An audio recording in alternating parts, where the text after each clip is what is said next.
Observamos el mundo para comprenderlo y para poder evolucionar. La inteligencia nos ha permitido forjar herramientas para comprender lo pequeño y lo infinitamente grande. Desde hace más de un siglo, psicólogos, biólogos, genetistas y neurocientíficos la diseccionan, la analizan y la miden. Hemos inventado los ordenadores y caminado sobre la Luna. Pero contrariamente a lo que podríamos creer, nuestra inteligencia individual no ha aumentado. Hoy en día, la ciencia explora las diferentes facetas de nuestra inteligencia. Pero, ¿saben en realidad los científicos qué es la inteligencia?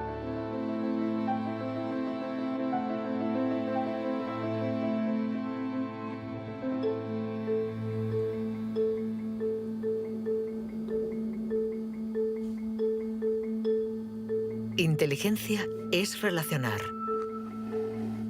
Unir elementos diferentes para hallar soluciones. Para entenderla, hay que conseguir dividirla y aislar todos sus componentes. Los investigadores estudian sus diferentes facetas.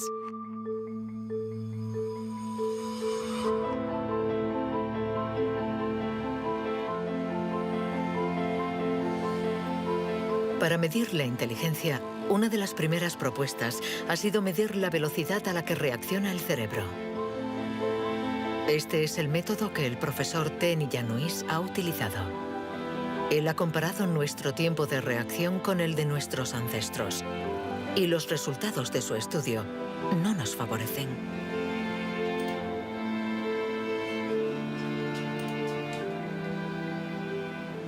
Para medir el tiempo de reacción, mostramos a una persona una luz sobre una pantalla y ésta, pulsando un botón lo más rápido posible, debe decir si la luz aparece a la derecha o a la izquierda.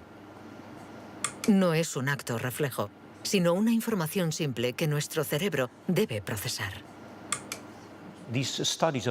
Estos estudios sobre el tiempo de reacción son muy antiguos.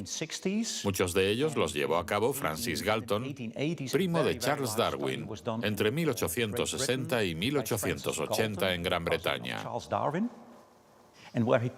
Galton hizo pruebas a muchos miles de personas representativas de la población de la época. La gente tenía entonces un tiempo de reacción muy rápido. Nosotros hemos buscado estudios comparables que hubieran sido hechos durante los últimos 120 años y hemos encontrado unos 15. Al compararlos, hemos podido comprobar que durante los últimos 150 años la gente se ha hecho cada vez más y más lenta. Para el profesor Ten Iannuis, inteligencia es velocidad.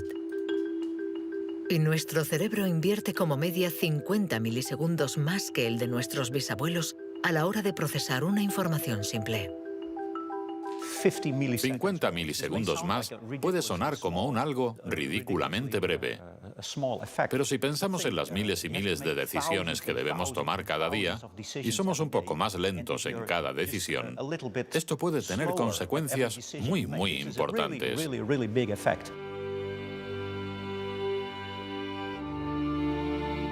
El profesor Ten Iannuis está convencido de que somos menos inteligentes que en el siglo XIX.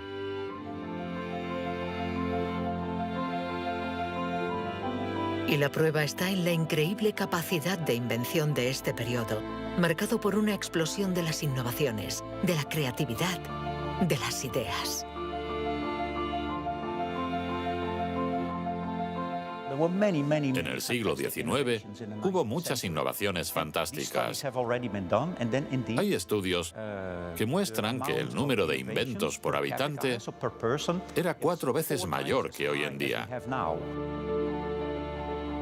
El profesor Ten Iannuis piensa que nuestra inteligencia está en declive desde hace por lo menos 150 años. Pero en el siglo XIX, Sir Francis Galton ya pensaba que los ingleses eran bastante menos inteligentes que los griegos de la antigüedad, donde no faltaban las mentes brillantes. Entonces, y los predecesores de los griegos, los hombres prehistóricos. Es extremadamente difícil medir su inteligencia. Sin embargo, en el Instituto Max Planck de Leipzig intentan responder a esta pregunta reconstruyendo el cerebro de nuestros antepasados de la prehistoria.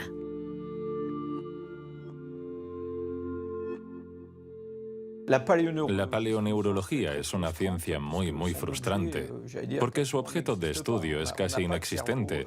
No hay cerebros fósiles. Lo que sí tenemos es la caja que contenía este cerebro.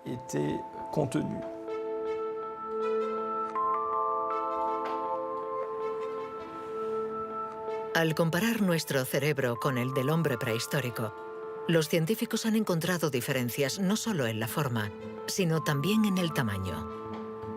Algunos de estos individuos tenían un cerebro más grande que el nuestro. Sabiendo que todo lo que somos, todo lo que pensamos, nuestros recuerdos, la personalidad, las emociones, el lenguaje, todo depende de este órgano, entonces, ¿es que la inteligencia está relacionada con el tamaño?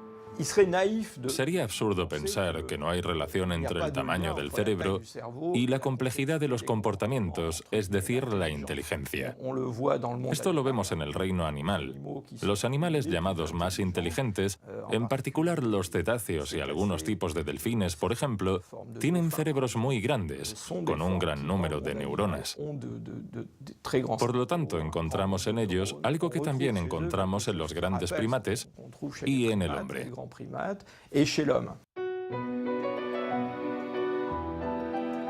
La evolución hizo crecer el tamaño de nuestro cerebro durante 2 millones de años, hasta alcanzar su máximo hace unos 15.000 años.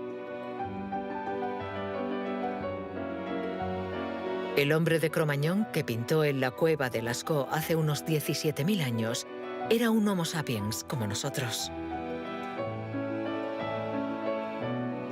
Pero de todos los Homo sapiens, este era el que tenía el cerebro más grande.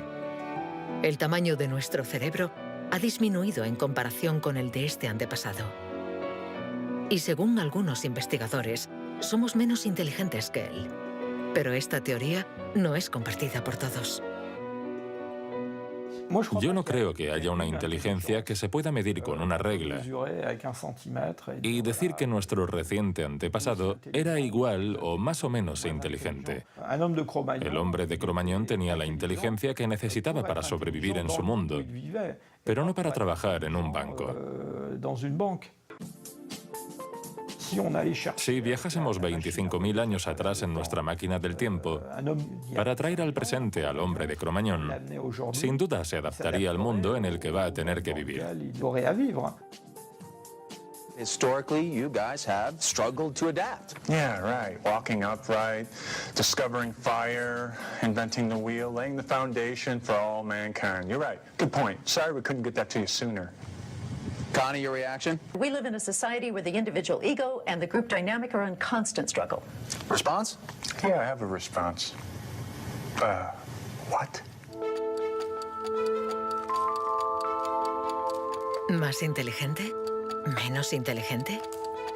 Cuando intentamos medir la inteligencia, todo se complica. Y sin embargo, lo hacemos continuamente. En las universidades del mundo entero se enseña qué es la inteligencia. Y todos nosotros, sin ser especialistas, la medimos cada día. Todos medimos la inteligencia. Si es usted soltero y va a un bar y conoce a alguien, lo más importante después del físico es la inteligencia. Medimos la inteligencia de la gente siempre. Si hablamos sobre un concepto difícil o hacemos algo que desconocen, ¿cuánto tardan en entenderlo? Medir la inteligencia analizando las respuestas. Evaluando la pertinencia de las acciones. Comparando a los individuos. Un método que dio lugar a la única herramienta de la que disponemos para medir la inteligencia. El cociente intelectual, inventado por Alfred Binet a principios del siglo XX. Alfred Binet criticó bastante a los alienistas, los psiquiatras de la época. que hacían diagnósticos para juzgar la discapacidad intelectual, separando en grandes categorías: los idiotas, que tenían el grado más alto de discapacidad, después los imbéciles y luego los tontos. En opinión de Binet, sus juicios eran discutibles, muy difusos y diferentes de un psiquiatra a otro. Él pensaba que eran necesarios unos criterios objetivos y una única herramienta de evaluación basada en criterios científicos. En 1905, el Ministerio de Educación francés pidió a Binet que encontrara la manera de detectar a los niños con dificultades escolares. Él no tenía ninguna teoría sobre la inteligencia, pero observando a sus hijas, pensó que podría hacer una evaluación a partir del razonamiento, la capacidad de comprensión y la memoria. Lo que finalmente intentó hacer fue encontrar para cada grupo de edad los problemas característicos de ese grupo. Por ejemplo, les enseñaba una foto y les preguntaba qué representaba.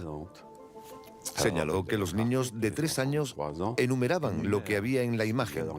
Hay un señor, una señora, un banco, un árbol. Los de 7 u 8 años describían la imagen.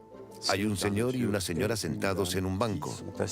Y por último, los de 12 años interpretaban la imagen.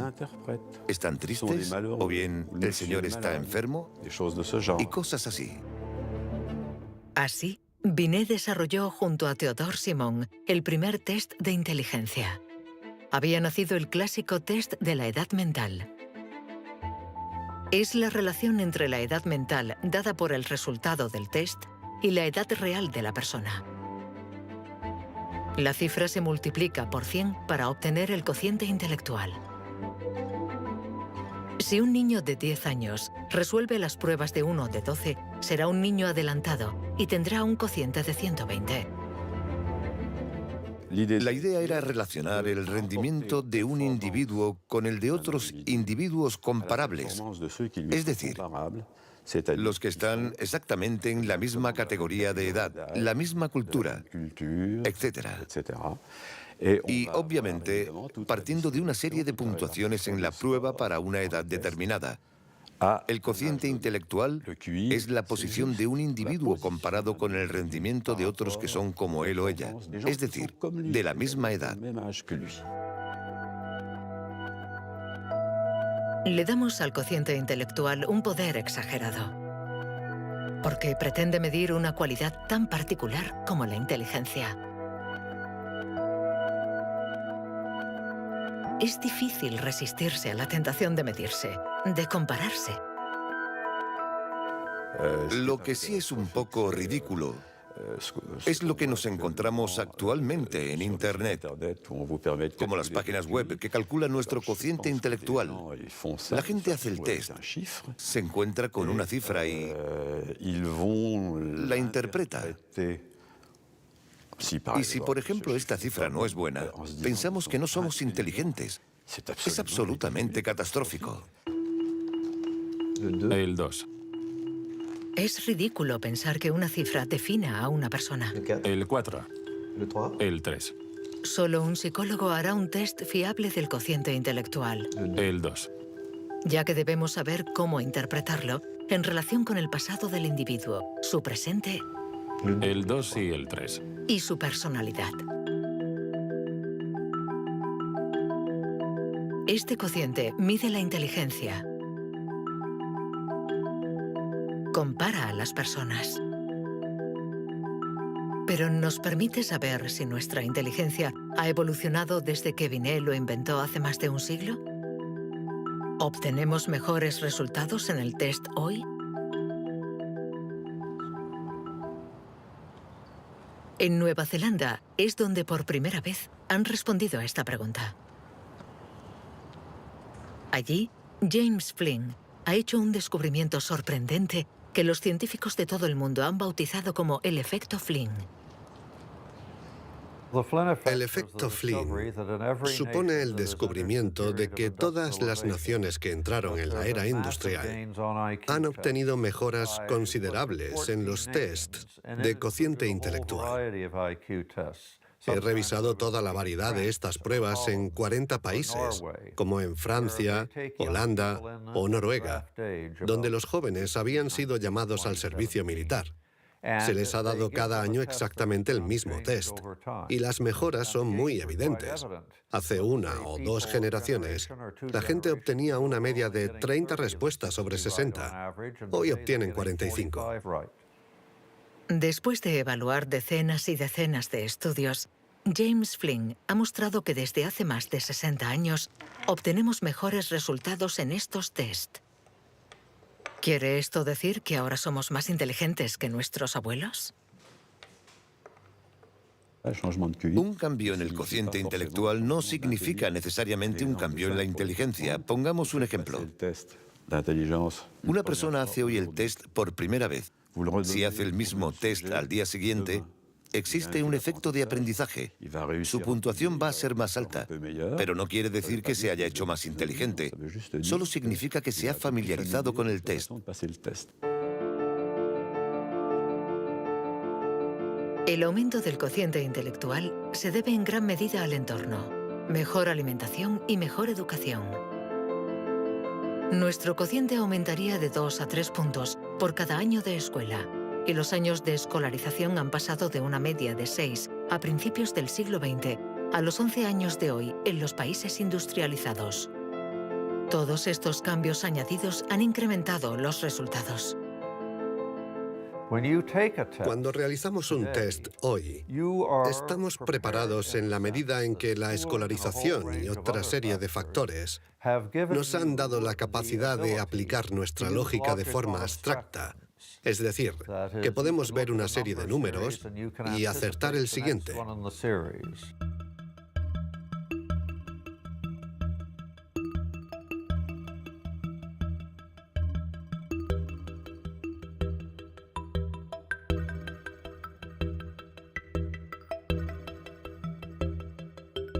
En cuanto a la inteligencia, no hay que fiarse de las apariencias.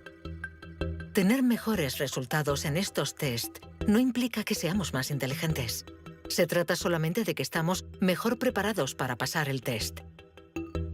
Nuestra inteligencia es como un músculo que entrenamos para obtener de él todo su potencial, y con el entrenamiento podemos alcanzar nuestros límites. Las cifras lo demuestran. Tras decenios de mejora, los resultados de los test han llegado al tope. Incluso están empeorando en países como Inglaterra, Dinamarca o Noruega. El aumento del cociente intelectual es un fenómeno que ha durado un siglo, pero todos los países terminarán por llegar al tope de este incremento.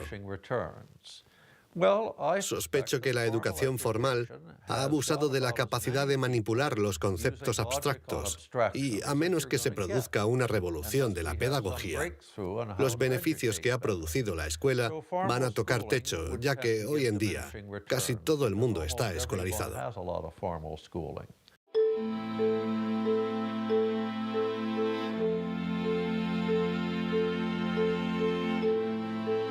Un cociente estancado. Cerebros cada vez más lentos y más pequeños. ¿Dónde está nuestra inteligencia? Las primeras herramientas para medir la inteligencia se inventaron hace más de un siglo. Y todavía estamos influenciados por las teorías de Sir Francis Galton y Alfred Binet. Pero hoy podemos llegar más lejos. En lugar de medir lo que la inteligencia produce, pongamos nuestra atención en el órgano que produce la inteligencia.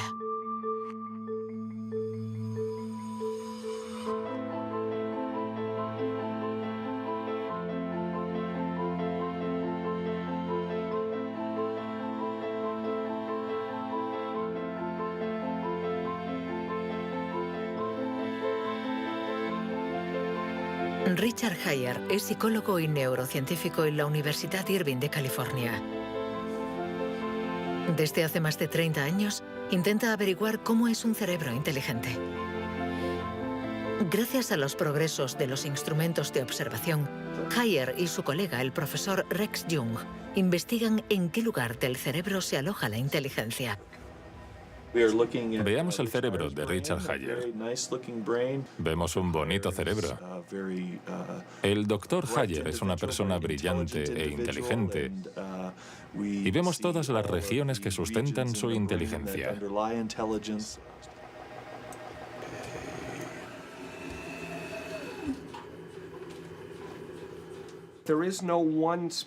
No existe ninguna zona en el cerebro a la que podamos llamar centro de inteligencia. Se pensaba que había un centro de inteligencia en la parte frontal, pero las investigaciones han demostrado que cuando resolvemos problemas de inteligencia en el interior de un escáner, la comunicación bidireccional entre la parte frontal y la parte posterior es muy importante mientras efectuamos la operación. El profesor Hayer es uno de los pioneros en la utilización de modernas técnicas de neuroimagen. Su primer estudio data de 1988. Hasta entonces, nadie había utilizado estas herramientas para investigar la inteligencia. Hemos encontrado áreas del cerebro que se activan cuando hacemos un test de inteligencia. Pero lo más sorprendente ha sido que cuanto más activas estaban estas áreas, menos buenos eran los resultados de dichas pruebas. Esto es lo contrario de lo que esperábamos. En el mundo de la ciencia, encontrar un resultado opuesto a lo esperado es realmente interesante.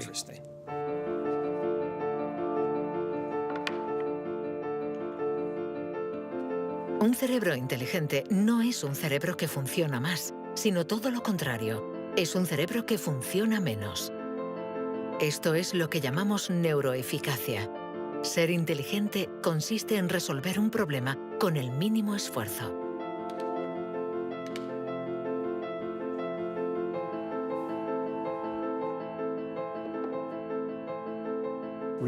Si recordamos la primera vez que condujimos un coche, el primer día en un gran aparcamiento vacío, con alguien sentado a nuestro lado, girando el volante y pensando, ahora tengo que frenar. Sin embargo, hoy conducimos en medio del tráfico de una ciudad desconocida y aún así podemos charlar con los acompañantes, porque nuestro cerebro es ahora mucho más eficaz.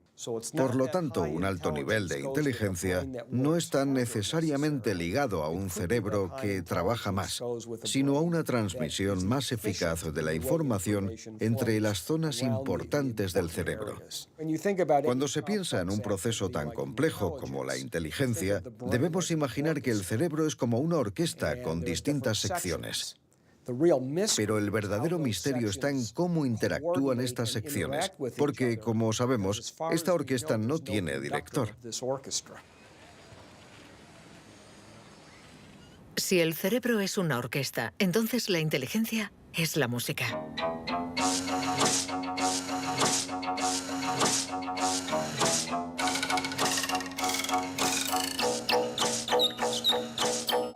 Cuando empezamos a interpretar la partitura, nunca sabemos cómo van a tocar juntos los músicos.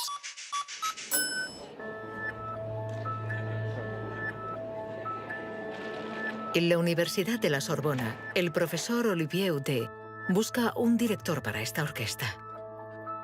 Para encontrarlo, mide la actividad eléctrica del cerebro mientras los niños resuelven problemas. Lo que le interesa es lo que él mismo llama bugs de inteligencia. Mostramos a un niño una imagen con 1, 2, 3, 4, 5 babars separados y 5 babars juntos. Y le preguntamos si hay el mismo número de babars en la parte de arriba y en la de abajo. Hasta los 7 u 8 años, todos los niños del mundo responderían, hay más arriba, porque la imagen es más larga. El cerebro de los niños es fácil de engañar por la inteligencia visioespacial, según la cual longitud es igual a número. Esto significa que tenemos caminos neuronales distintos para resolver una misma tarea.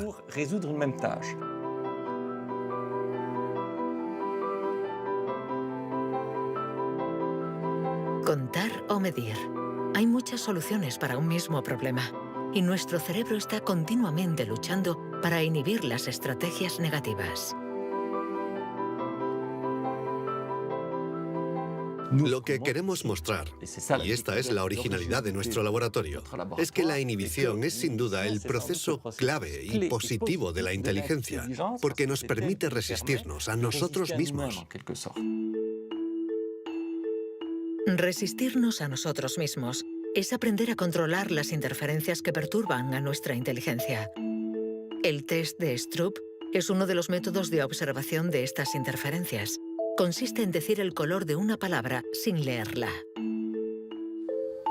Azul, amarillo, rojo, amarillo, verde.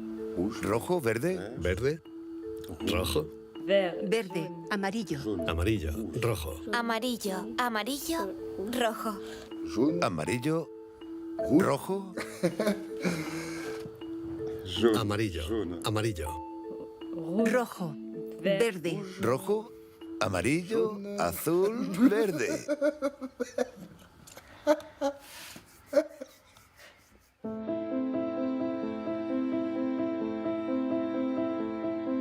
Para resolver un problema usamos diferentes regiones del cerebro unidas entre sí, pero que a veces entran en competencia. Pero ¿cómo se comunican las diferentes regiones? Este tema le interesa al profesor Douglas Fields, del Instituto Nacional de la Salud de Washington. El cerebro está hecho de dos clases de tejidos, materia blanca y materia gris. Todos hemos oído hablar de la materia gris, que es donde se encuentran las neuronas, en la superficie del cerebro. Pero debajo hay miles de conexiones, de cables, de axones, que conectan las neuronas formando circuitos. Y es de color blanco porque estos axones están aislados por una membrana celular llamada mielina.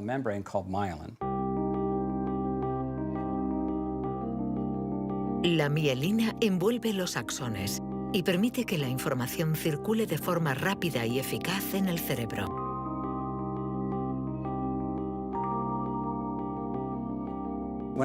Cuando nace un niño, su cerebro no está maduro. Sus funciones son mínimas. Un bebé no puede hacer casi nada. No puede alimentarse, su visión es muy limitada, no puede andar ni sujetar su cabeza. Esto se debe a que nuestro cerebro está siendo permanentemente moldeado por el entorno. Y una de las cosas más interesantes respecto a la mielina es que se forma después de nacer. La mielina es esencial para que la información circule de forma eficaz por el cerebro. Es esencial para nuestra inteligencia. Pero en la actualidad, la formación de la mielina está alterada. Barbara Demnex, endocrinóloga del Museo de Historia Natural de París, estudia cómo nuestra inteligencia está amenazada por uno de los azotes del siglo XXI. La contaminación. En cualquier parte del mundo donde vivas, estarás expuesto a ciertas sustancias químicas que interfieren en el funcionamiento de la hormona tiroidea. Esta es la hormona producida por la glándula tiroides que está en la base del cuello. Es necesaria para el desarrollo del cerebro desde las primeras etapas del feto hasta una edad más avanzada como la mía, para asegurar el mantenimiento de las funciones mentales, incluida la mielinización. La Autoridad Europea de Seguridad Alimentaria ha analizado 297 pesticidas. Entre ellos, más de 100 afectan al funcionamiento de la hormona tiroidea, como el bisfenol A, el PCB y los productos ignífugos. Productos químicos con los que estamos en contacto a diario. El equipo de Barbara Demnex ha demostrado que estos productos bloquean los receptores específicos de la hormona tiroidea de cada una de las células cerebrales y los efectos son considerables. Hay una evidencia sólida. Los científicos hemos observado los niveles de exposición en las madres. Se han comparado diferentes niveles de exposición y hemos visto que los niveles más elevados estaban asociados a una pérdida de 5 a 6 puntos de cociente intelectual en sus hijos. Cierto es que la mayoría de nosotros no percibimos la diferencia, pero es evidente que 5 puntos menos de cociente intelectual pueden suponer una gran diferencia en cuanto al éxito escolar o al éxito en la vida. Y saberlo puede ser muy preocupante para los padres.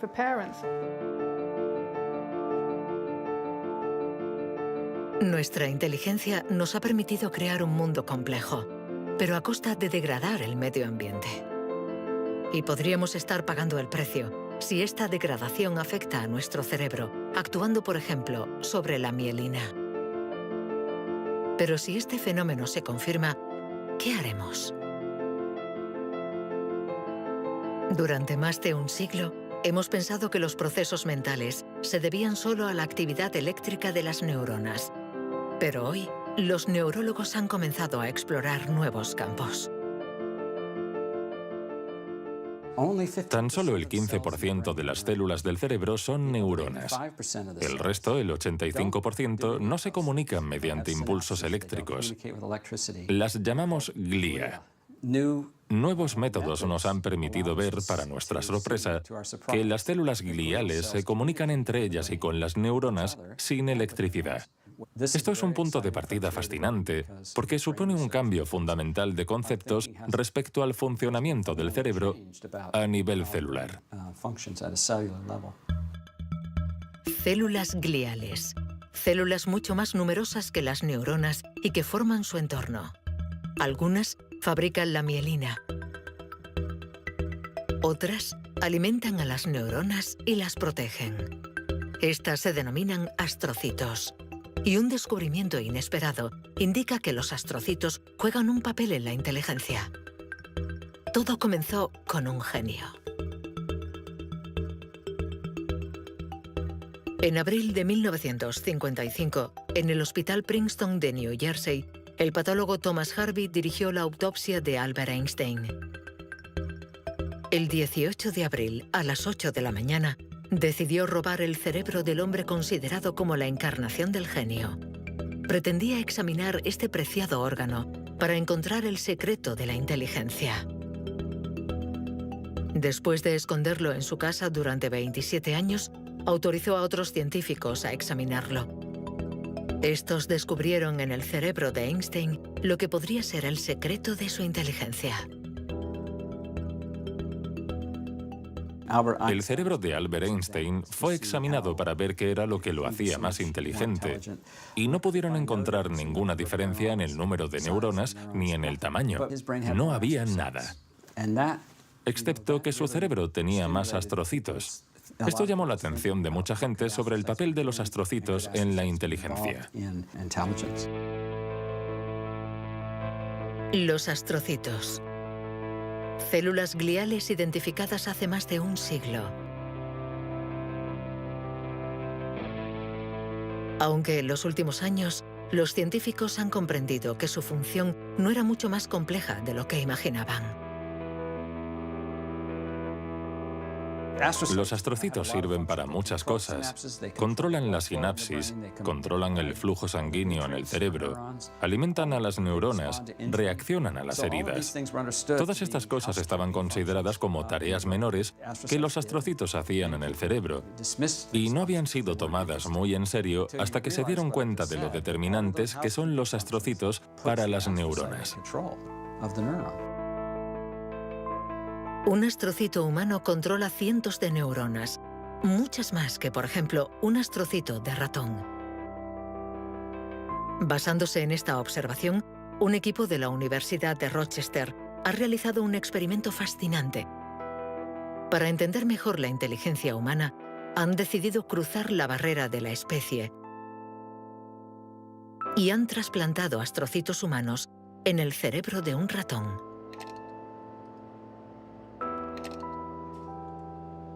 Hemos trasplantado astrocitos humanos en ratones y el trasplante invadió literalmente todo su cerebro. Cuando lo revisamos un mes después, pudimos ver que allí donde habíamos realizado el injerto, este ocupaba un lugar discreto.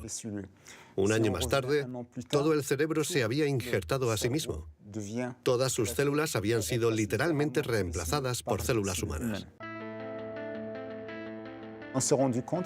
Y nos dimos cuenta de que estos ratones tenían más memoria y más capacidad de aprendizaje que los no injertados. Para comprobar las capacidades de los ratones con el cerebro modificado, los metieron en un laberinto. ¿Resultado? Los injertados encontraron la salida 2 veces más rápido que los no injertados. Este experimento no deja lugar a dudas. Los astrocitos favorecen la memoria y el aprendizaje. Juegan un papel clave en nuestra inteligencia.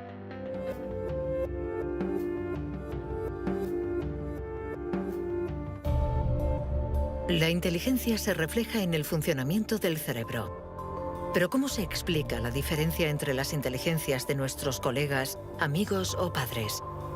¿Es que tienen más materia blanca, menos astrocitos o sus neuronas son más rápidas? El origen de nuestras capacidades se encuentra en parte en nuestros genes. Robert Plomin estudia la genética del comportamiento. En sus investigaciones ha visto crecer a miles de niños y gracias a ello espera poder encontrar los genes que influyen en la inteligencia. A menudo la gente desea saber en qué medida la inteligencia viene determinada por los genes. En primer lugar, hay que insistir en que la palabra determinar no es adecuada. Debemos decir influenciar, ya que, como sucede con el tamaño, está estrechamente relacionado con los genes, pero no determinado por ellos. Si somos altos, es probable que nuestros hijos sean más altos que la media, pero si están mal alimentados o enfermos, serán más bajos. Esto no es determinar, es influenciar. En otras palabras, los genes nos dan el potencial y el entorno decide el resultado final. Para entender las relaciones complejas entre genes e inteligencia, Robert Plomin ha realizado miles de test en gemelos.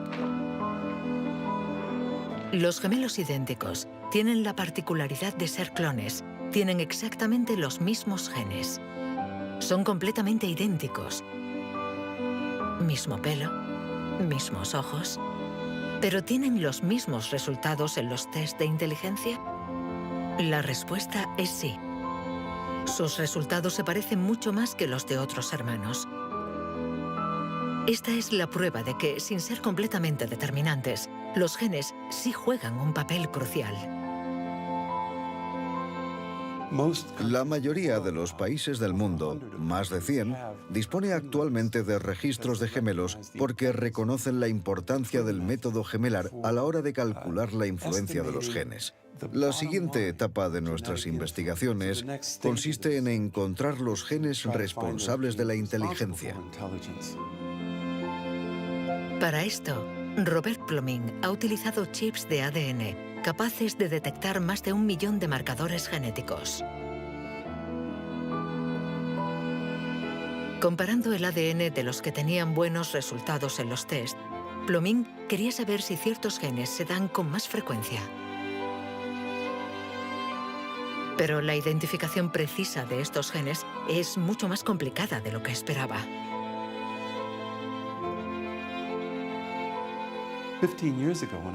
Hace 15 años, cuando comencé a buscar los genes de la inteligencia, nadie imaginaba que sería una tarea tan difícil.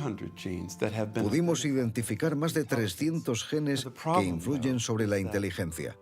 El problema era que habíamos estudiado solo el 1%.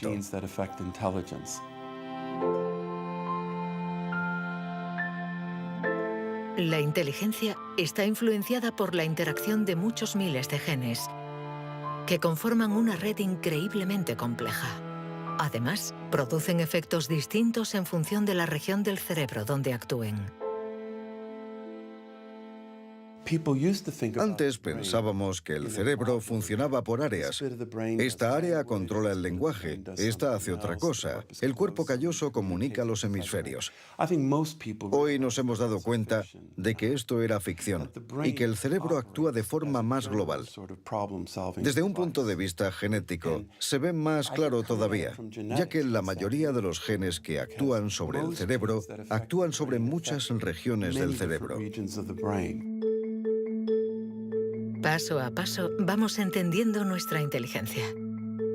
Los científicos afinan las herramientas para medirla, pero la cuestión es cómo las vamos a utilizar.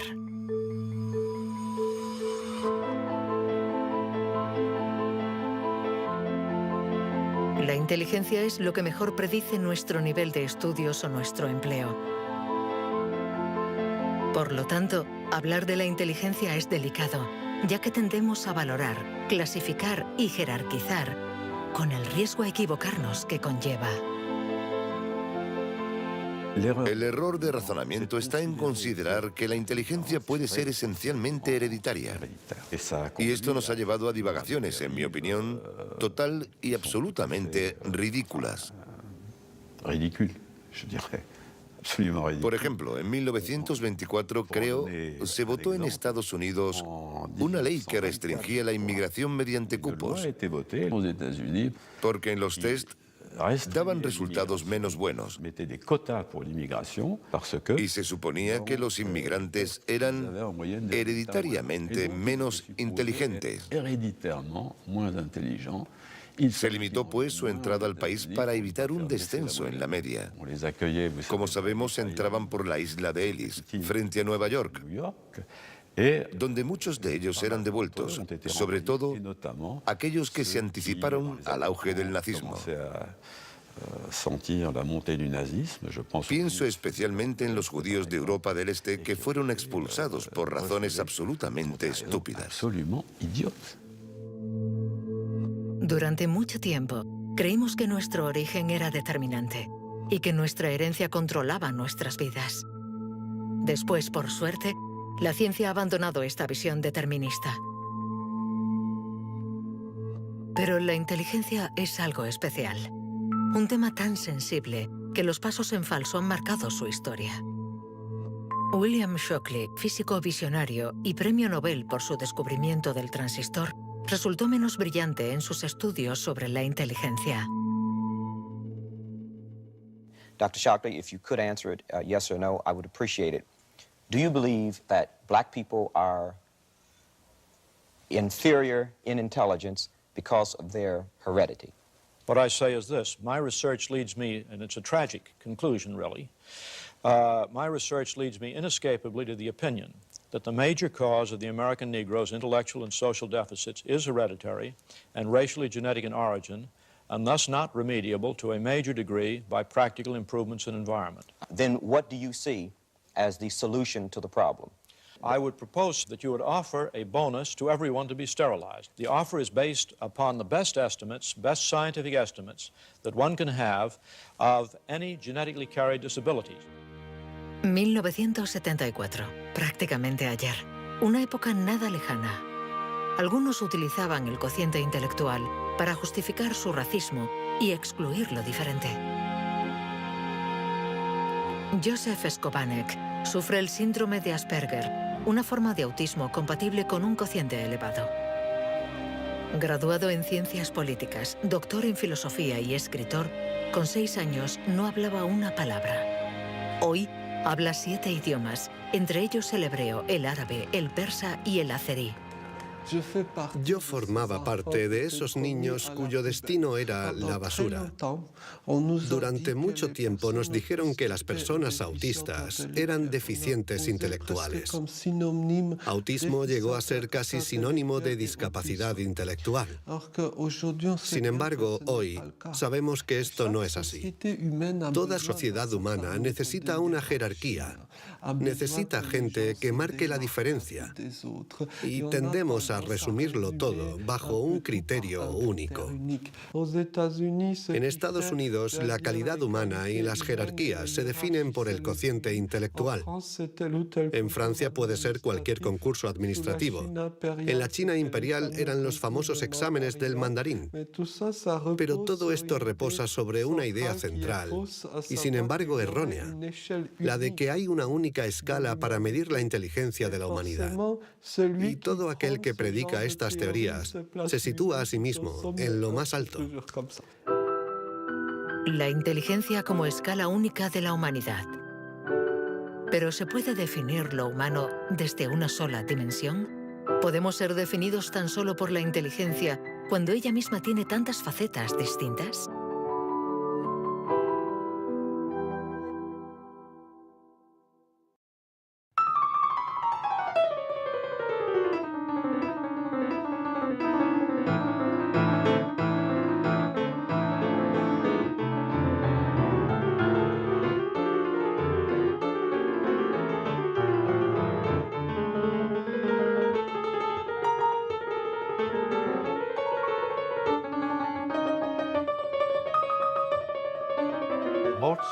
Nos han dicho siempre que Mozart podía tener en la mente una sinfonía entera. Cuando escuchamos una sinfonía, debemos seguirla a medida que se desarrolla en el tiempo. Sin embargo, él la veía en su totalidad. Viene a ser la clase de complejidad mental de un matemático cuando tiene en mente 7 u 8 fórmulas y conoce todas las conexiones posibles entre ellas. Pero siempre podemos argumentar. ¿La inteligencia musical es inteligencia? No importa. Lo que importa es que existe y que aquellos que la poseen no tienen necesariamente un cociente intelectual elevado.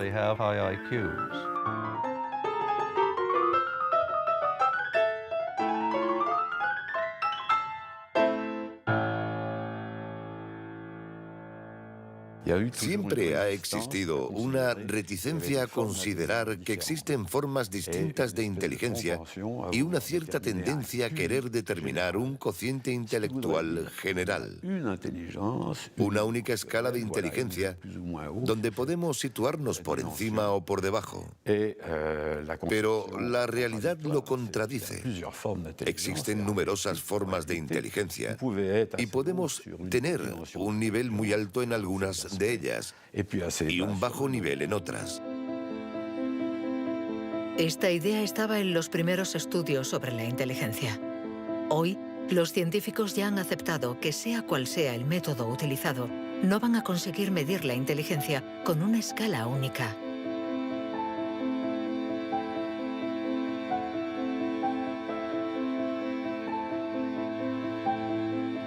En la Universidad de Nuevo México, el profesor Rex Jung está convencido de que para resolver cualquier tipo de problema usamos distintos tipos de razonamiento.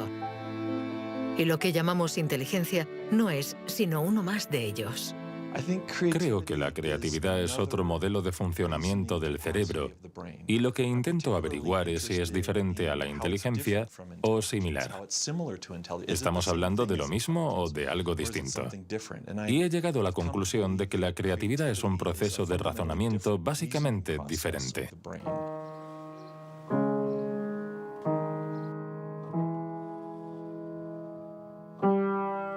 Leer una partitura es ser inteligente utilizando nuestros conocimientos.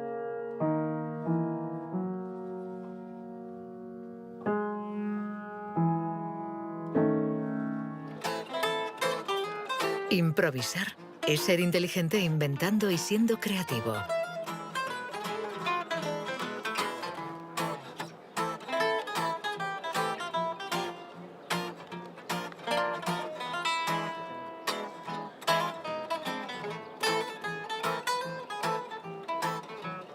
Un músico puede ser a la vez inteligente y creativo, un sujeto de estudio ideal.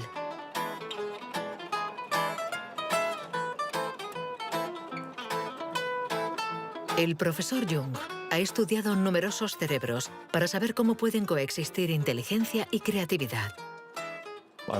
Trabajo sobre la hipótesis de que son complementarias y que hay dos redes diferentes en el cerebro que cooperan para permitirnos razonar.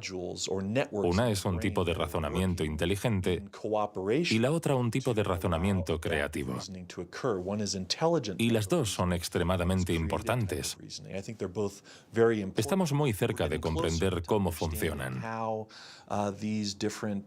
Nuestra teoría es que la red de la inteligencia se sitúa sobre todo en la superficie del cerebro. Con la creatividad las cosas son diferentes, porque depende principalmente de la llamada red de modo por defecto, situada en el interior del cerebro. Estas dos redes intercambian permanentemente información para que podamos resolver los problemas que nos plantea el mundo en que vivimos.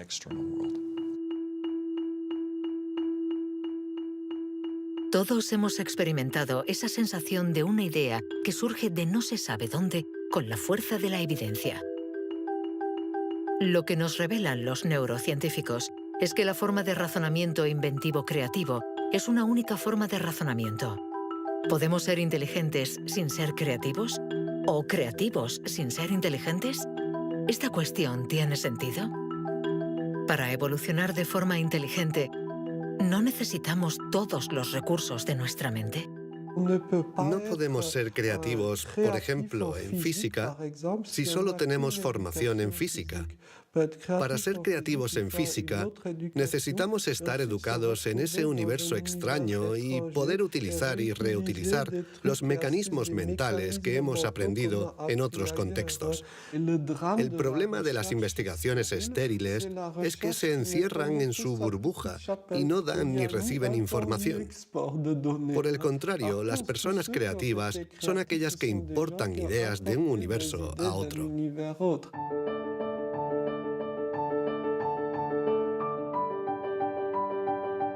Los hilos se tejen. El cuadro se completa. Los científicos ensamblan poco a poco las diferentes piezas de nuestra inteligencia. Pero el mundo evoluciona y la inteligencia también.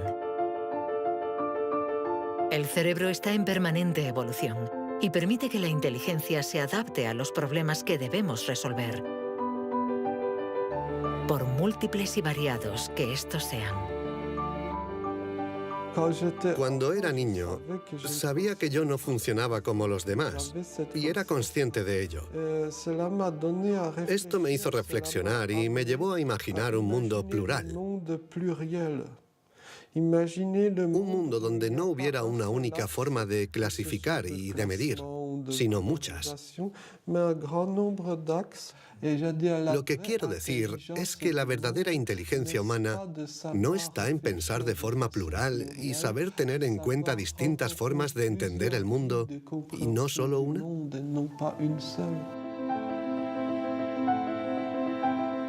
El papel de la ciencia no debe ser el de decir si somos más o menos inteligentes que nuestros vecinos o que nuestros antepasados, sino el de ayudarnos a entender cómo funciona nuestro cerebro.